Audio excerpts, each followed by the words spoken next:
Hello everyone, this is Matt again, Solutions Architect here at Endor Labs. And in this video, we're going to talk about finding policies. In the previous video in the intro, I mentioned, finding policies do exactly what they sound like. They find things, right?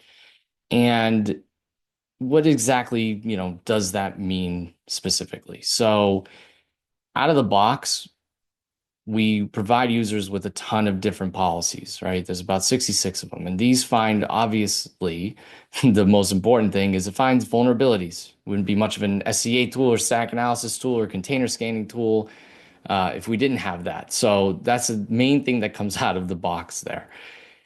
However, there's a lot of things that open source components, LLMs, like AI models, things like that, that they can introduce that aren't necessarily vulnerabilities, right? But they could still be considered risk and potential avenues for adversaries to go ahead and try to exploit.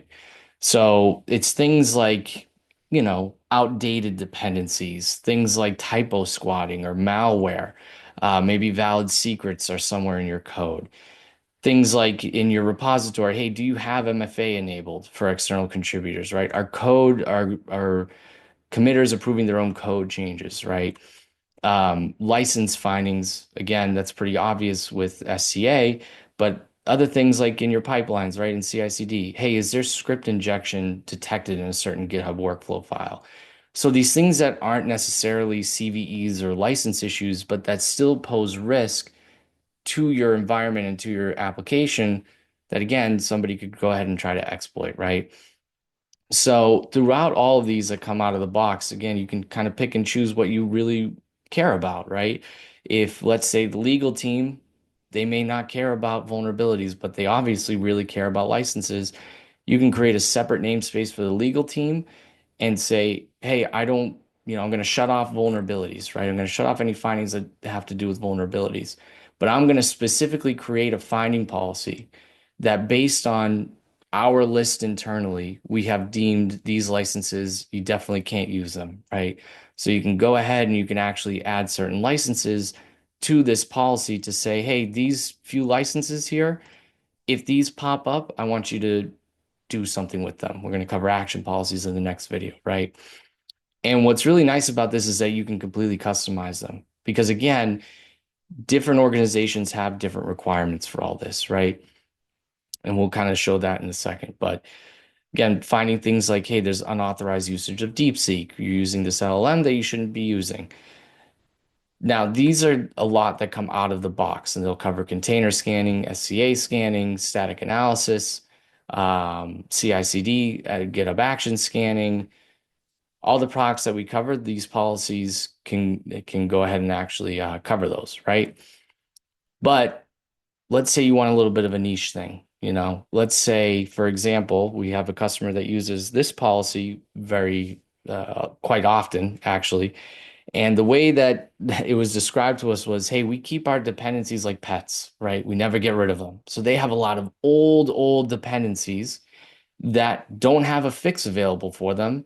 And the only quote unquote fix, rather than, hey, just upgrade to this next version, is actually, hey, you just have to use a completely different component, right?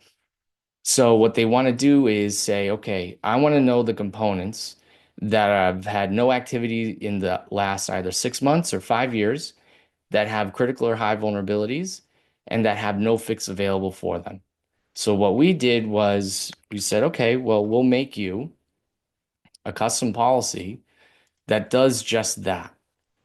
And what's nice about this is that you can completely customize these all in Rego. Okay. So obviously the ones that come out of the box, it's a very nice workflow of kind of walking through and picking and choosing, but also the fact that you have the ability to completely customize a finding with whatever of the 150 data points we run on each of these dependencies is super powerful, and it lets you really surface what you need the most.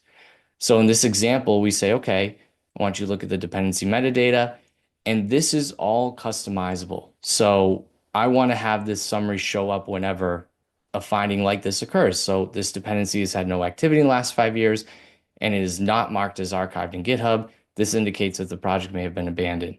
Or this is a finding in the explanation where, again, the dependency has had no activity in the last 5 years, right? Because what can happen in these cases is people can just abandon projects without actually archiving them. So you kind of have to keep an eye out for this stuff. And you can give the remediation right to the person that's viewing this result.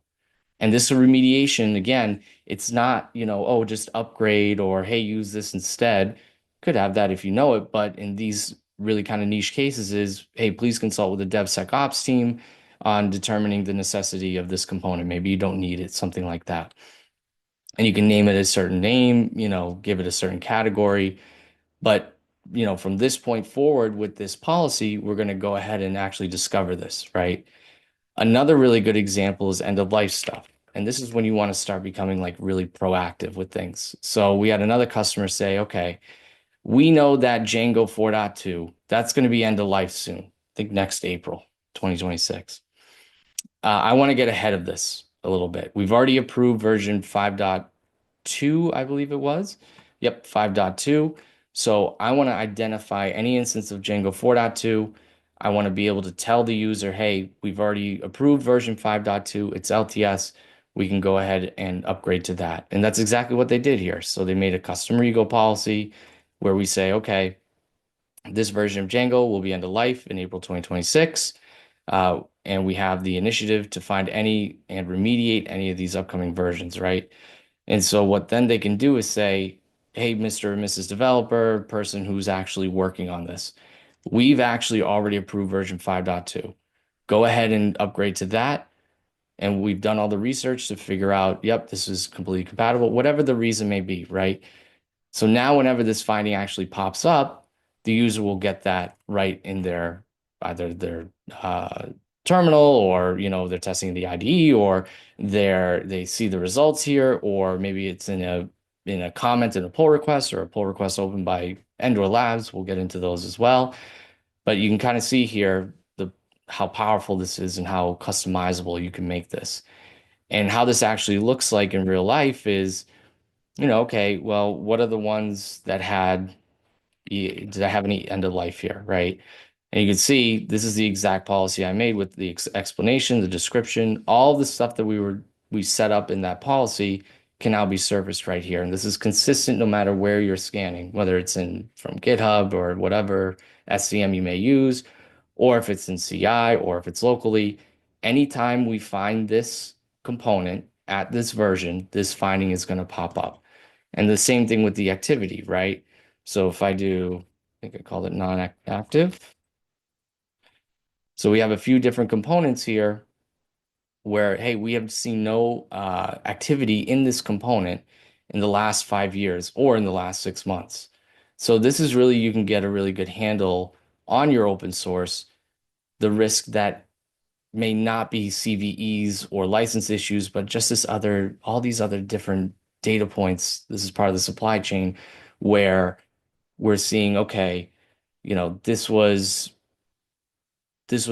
has had no activity in the last 5 years. Like, look here, the last commit activity for this component was in 2019. So it's just a really good way to surface the stuff that you really care about. And every organization is so different. They have different initiatives and they want to be able to get a handle on their open source and their supply chain. This is how you're able to do that. And in the next video, what we're going to talk about is, okay, great, thanks, Endor. You found these things. Now, I would really like you to do something with it, take an action on it. And that's what action policies are going to cover. So stay tuned for that video, and we'll catch you in the next one. Thanks.